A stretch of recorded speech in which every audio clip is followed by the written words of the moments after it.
আপনি ফলোয়ারের পিছনে না দৌড়ে সুন্দর সুন্দর ভিডিও করেন, গঠনমূলক ভিডিও আপলোড করেন, কোয়ালিটিফুল ভিডিও করেন।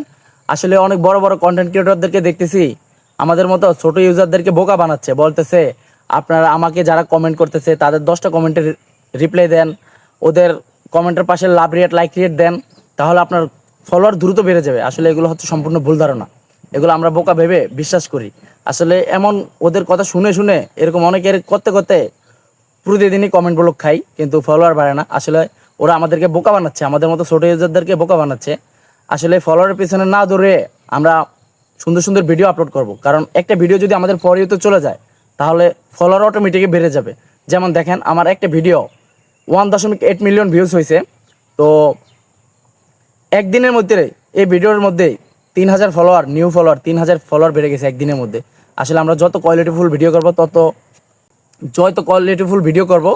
তত এই ভিডিওগুলো ফর ইউতে উঠবে, আর ফর ইউতে উঠলে আমাদের ভিডিওর জন্য ভালো হবে, আর আমাদের ফলোয়ার অটোমেটিকই বেড়ে যাবে। আসলে অনেক বড় বড় কন্টেন্ট ক্রিয়েটররা বলে যে এখানে এই সেটিং আছে, এই সেটিং আছে, এই সেটিংগুলো ঠিক করে দিলে তাহলে ভিডিওতে ফলোয়ার অটোমেটিক বেড়ে যাবে। আপনি ফলোয়ার বাড়াতে চান খুব দ্রুত, তাহলে এই সেটিংটা চালু করেন।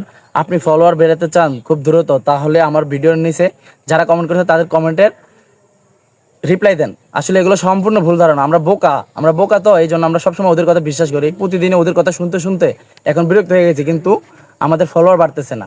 তো আমরা ওদের কথা না শুনে আমরা আমাদের মতো ভিডিও বানাবো, আমরা গঠনমূলক ভিডিও বানাবো, সুন্দর সুন্দর কন্টেন্ট আপলোড করব। তাহলে আমাদের ভিডিওগুলো যখন ফর ইউতে চলে যাবে, যখন ভালো ভিউজ হবে, ভালো পরিমাণ ভিউজ হবে, তাহলে তখন অটোমেটিক ফলোয়ার বেড়ে যাবে। তো আমরা সবসময় একটা জিনিস খেয়াল করব, আমরা যত সুন্দর সুন্দর ভিডিও আপলোড করতে পারবো তত আমাদের জন্য ভালো, আমাদের ভিডিওগুলো ফর ইউতেও যাবে। আমরা সবাই ফেসবুক থেকে সফলতা অর্জন করতে চাই, সবাই ফেসবুকে সফলতা অর্জন করে সবাইকে দেখিয়ে দেবো ইনশাল্লাহ।